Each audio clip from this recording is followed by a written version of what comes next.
Hello everyone, welcome to only IAS. स्वागत है आप सभी का हमारे एक बहुत ही इंपॉर्टेंट लेक्चर में, जिसमें हम डिस्कस करेंगे योर बिगेस्ट एनिमी को। मतलब आपकी प्रिपरेशन के दौरान ऐसे बहुत सारे फैक्टर्स होते हैं जो आपके फेलियर का रीजन बनते हैं, और अक्सर यूपीएससी एस्पिरेंट ना इन फैक्टर्स पर ध्यान नहीं दे पाते। वो जस्ट अपनी प्रिपरेशन को कंटिन्यू रखते हैं, छोटे छोटे पहलुओं को इग्नोर कर देते हैं, और अंततः परिणाम क्या होता है? परिणाम देखा जाता है फेलियर। और फेलियर जब होता है तो हमें काफी ज्यादा बुरा लगता है, क्योंकि हम काफी ज्यादा मेहनत कर चुके होते हैं, लेकिन छोटी छोटी गलतियां जब हमारे लिए डिजास्टर बन जाती हैं तो ये बहुत दुखद होता है।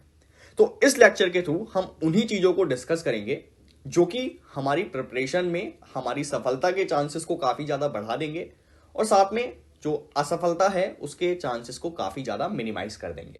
हम एक बैच लॉन्च कर रहे हैं प्रारंभ 4 नाम से। अब बहुत सारे एस्पिरेंट इस समय कंफ्यूज होंगे कि कैसे हमें अपनी प्रिपरेशन को कंटिन्यू करना है, तो उनके लिए ना प्रारंभ 4 बैच है। 14 नवंबर से ये लॉन्च हो रहा है। टाइम बहुत कम रह गया है। ऐसे में अगर आप टाइम बाउंड मैनर में अपनी प्रिपरेशन को कंप्लीट करना चाहते हैं प्रीलिम्स एंड मेंस पर्सपेक्टिव से, तो आपको ये बैच ज्वाइन कर लेना है। इसके लिए एडमिशन ओपन हो चुके हैं। अगर आप 14 नवंबर से पहले इसमें एनरोल करते हैं तो आपको 1 महीने का एक्स्ट्रा सब्सक्रिप्शन भी मिलेगा। अगर आपको क्वेरी है कुछ इस कोर्स के रिगार्डिंग तो आप हमें मेल कर सकते हैं इस आईडी पर, और आप चाहें तो हमें कॉल भी कर सकते हैं। और ये दोनों ही batches Hindi medium and English medium के लिए अवेलेबल रहेंगे, तो आपको यहाँ पर एनरोल कर लेना है अगर आप प्रिपरेशन को अपनी बेटर बनाना चाहते हो। ठीक है, तो लेक्चर की शुरुआत करते हैं बहुत ही इंपॉर्टेंट कोट के साथ, जो कि डॉक्टर एपीजे अब्दुल कलाम जी के द्वारा दिया गया था। कोट है, you can not change your future but you can change your habit and surely your habit will change your future. मतलब आप अपने भविष्य को नहीं बदल सकते, आप कर क्या सकते हैं? आप अपनी आदतों को बदल सकते हैं, और अगर आपने अपनी आदतों को बदल लिया तो श्योरली आपकी आदतें आपके फ्यूचर को बदल देंगी। अब ये बहुत ही इंपॉर्टेंट कोट है। अगर आप इसको यूपीएससी में अप्लाई करें तो आपकी सफलता के चांसेस बढ़ने के पूरे संभावना है। ठीक है, देखिए होता क्या है बेसिकली, जब हम यूपीएससी की प्रिपरेशन स्टार्ट करते हैं तो अपनी प्रिपरेशन के छोटे छोटे पहलुओं को इग्नोर करते जाते हैं, और अंततः एक डिजास्टर के रूप में ये आपके सामने उभर कर आती हैं और आपके सिलेक्शन के सामने एक प्रकार की बाधा बन जाती हैं। तो चलिए आते हैं उन्हीं सब पॉइंट्स पर डायरेक्टली जो आपके लिए काफी ज्यादा हानिकारक होते हैं। So your first biggest enemy is lack of proper strategy.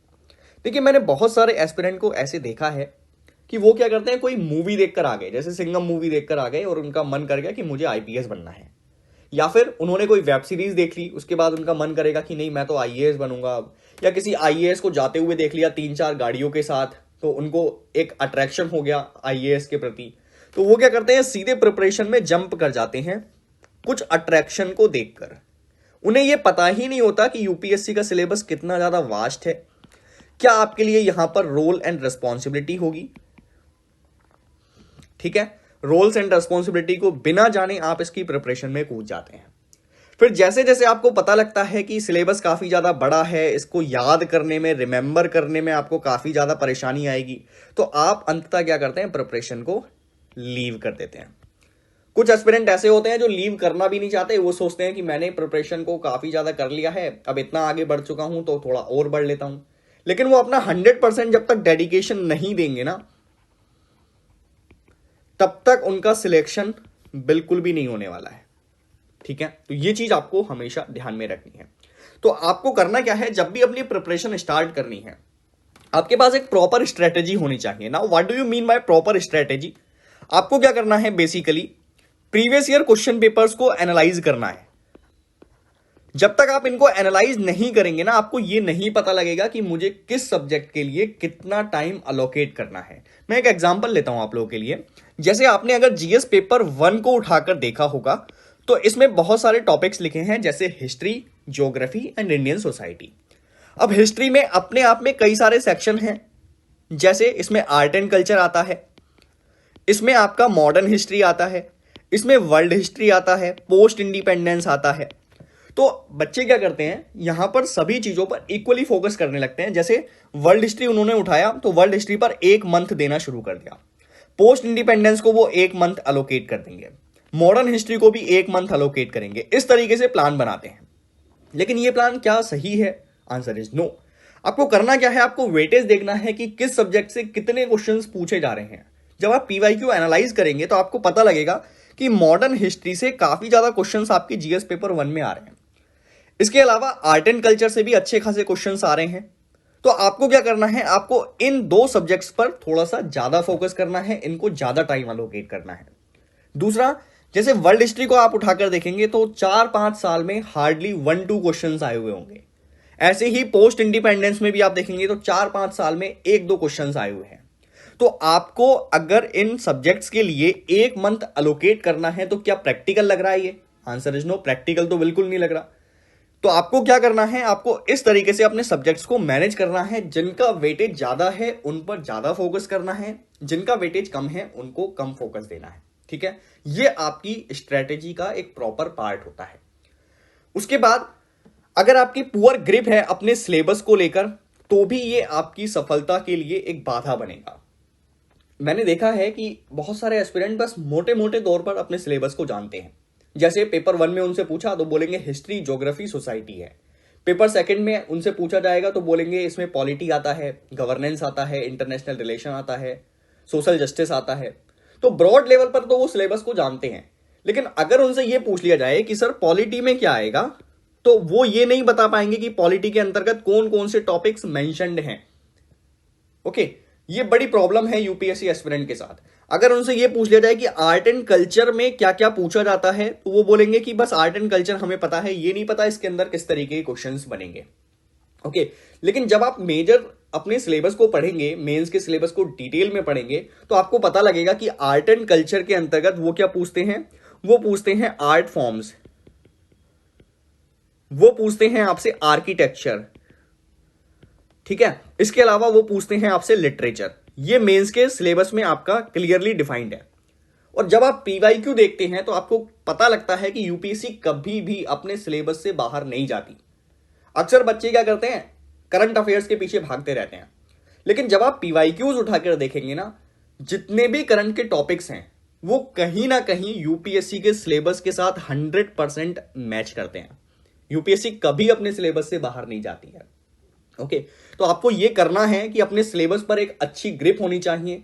आपको डिटेल में पता होना चाहिए कि आपके सिलेबस में किस टॉपिक के अंतर्गत कौन कौन सी चीजों को मेंशन किया गया है, तभी आप प्रॉपर तरीके से अपनी स्टडी को कंटिन्यू कर पाएंगे। तो सेकंड थिंग हो गई ये। Now third biggest enemy is not analysing PYQs. इनका इंपॉर्टेंस मैंने आपको बता ही दिया है अभी, लेकिन अगर मैं थोड़ा सा और हाईलाइट करूं तो ये आपका टाइम सेव करते हैं। टाइम सेव कैसे करेंगे? क्योंकि अगर आपने पीवाईक्यूज को एनालाइज नहीं किया ना, आप बहुत सारी अननेसेसरी चीजें को पढ़ेंगे। ठीक है, और अननेसेसरी चीजों को पढ़ने की वजह से अंततः आपका टाइम काफी ज्यादा वेस्ट हो जाएगा। जैसे मैं ज्योग्राफी की अगर एक एग्जांपल लूं तो ज्योग्राफी में क्लाइमेटोलॉजी काफी इंपॉर्टेंट सेक्शन है। आपके मेंस में काफी ज्यादा क्वेश्चंस वहां पे देखने को मिलते हैं। ओके, उसके अलावा आप ह्यूमन एंड इकोनॉमिक ज्योग्राफी वाले सेक्शन से काफी ज्यादा क्वेश्चन देखते हैं। इंडस्ट्री की लोकेशन को देखकर काफी ज्यादा क्वेश्चंस देखते हैं। तो आपको इन चीजों पर फोकस करना है। आपको ये सब पता कैसे लगेगा? ये पता लगेगा पीवाईक्यूज को एनालाइज करके।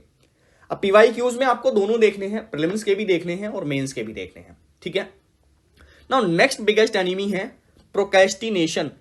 अगर आप अपनी आदत को नहीं सुधारते, मतलब अगर आपकी आदत टालम टोल करने वाली है कि मैंने आज कोई टारगेट बनाया, मैं उसको आज नहीं पढ़ रहा हूं, उसको कल कंटिन्यू करूंगा या फिर इवनिंग में पढ़ लूंगा, मुझे न्यूज़पेपर पढ़ना है तो सुबह नहीं पढ़ूंगा, शाम को पढ़ लूंगा, दोपहर में पढ़ लूंगा, इस तरीके की चीजें अगर आप करते हैं, बिलीव मी ये आपके लिए डिजास्टर बन जाएगा। आपकी प्रिपरेशन का सबसे ज्यादा जो खतरनाक एनिमी है वो प्रोक्रेस्टिनेशन की आदत है। तो इसको सुधारिए।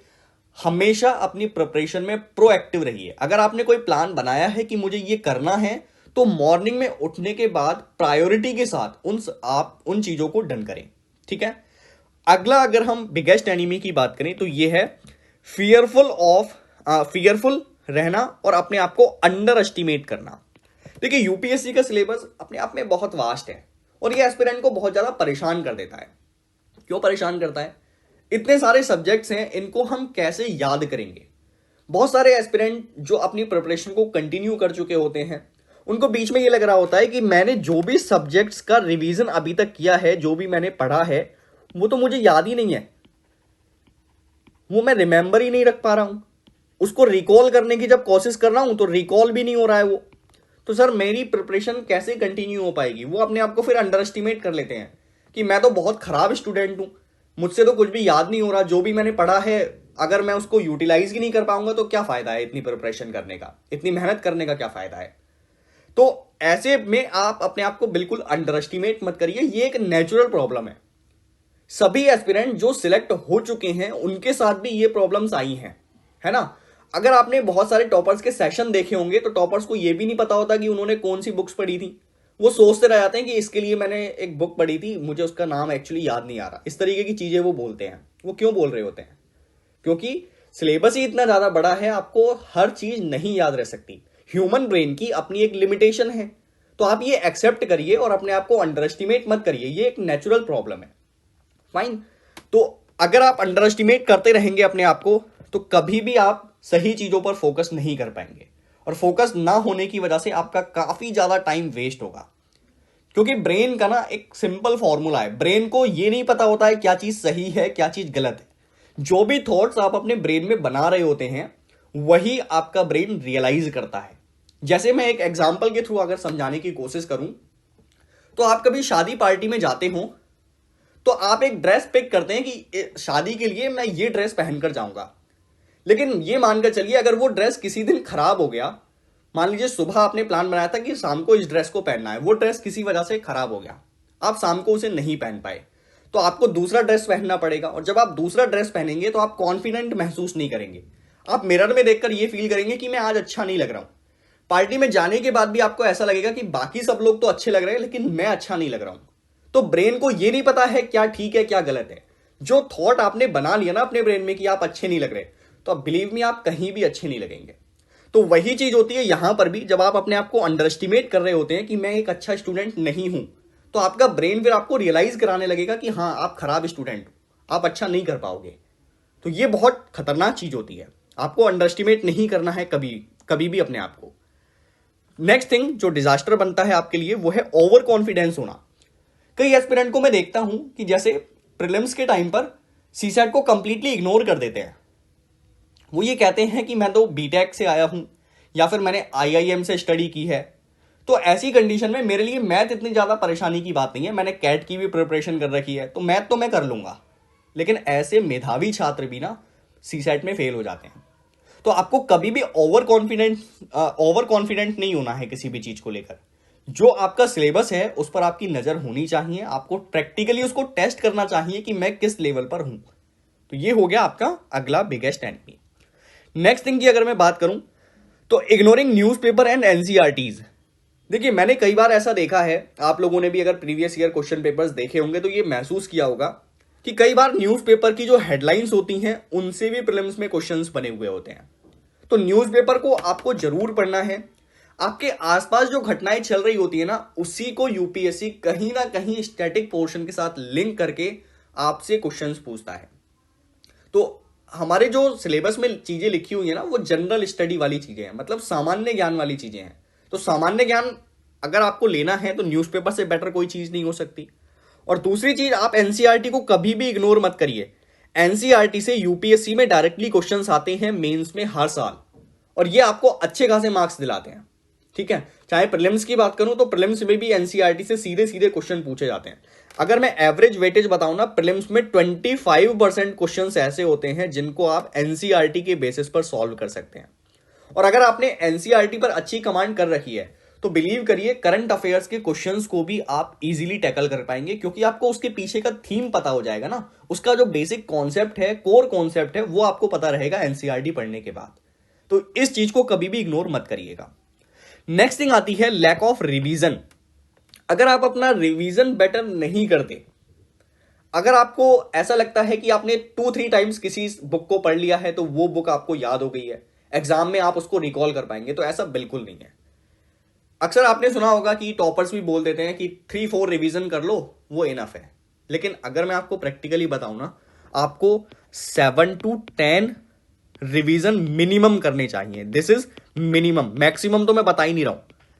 तो मिनिमम अगर 7 to 10 टाइम्स आप किसी एक सब्जेक्ट को रिवाइज करते हैं तो उस सब्जेक्ट के साथ आप कंफर्टेबल फील करना शुरू करते हैं। अदरवाइज 2-3 टाइम्स रिवाइज करके छोड़ देंगे ना, आपको ऐसा ही लगेगा कि मुझे ये सब्जेक्ट याद ही नहीं है। और महीने बाद, जैसे अगर आपने आज मॉडर्न हिस्ट्री को पढ़ना शुरू किया नवंबर मंथ में, अब आपने फिर से मार्च मंथ में जाकर मॉडर्न हिस्ट्री को दोबारा उठाया, तो आपको ऐसा लगेगा कि मैंने उस बुक में कुछ पढ़ा ही नहीं है। तो 2-3 टाइम्स रिवाइज करने से आप बहुत ज्यादा अंडर कॉन्फिडेंट फील करेंगे।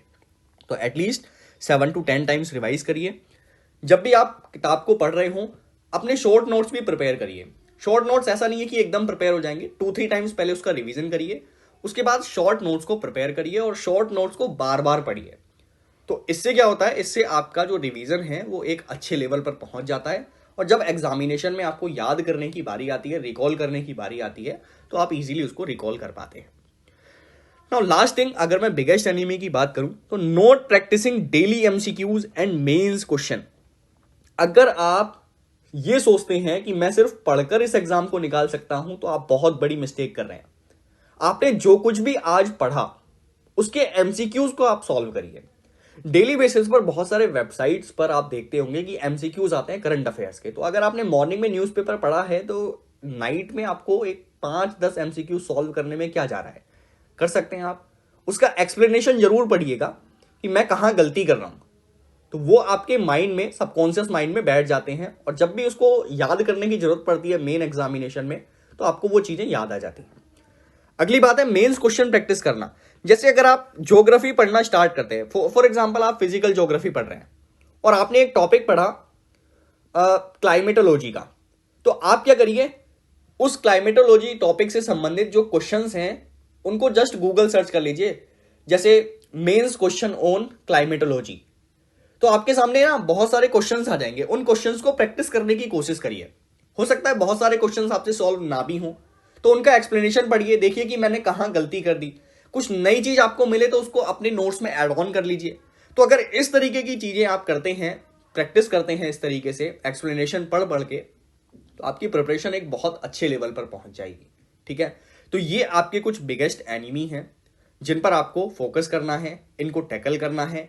अगर आप इन पर अच्छे से फोकस कर लेते हैं, इन पर अच्छी ग्रिप बना लेते हैं, तो बिलीव मी, आपकी सफलता के चांस कई गुना तक बढ़ जाएंगे।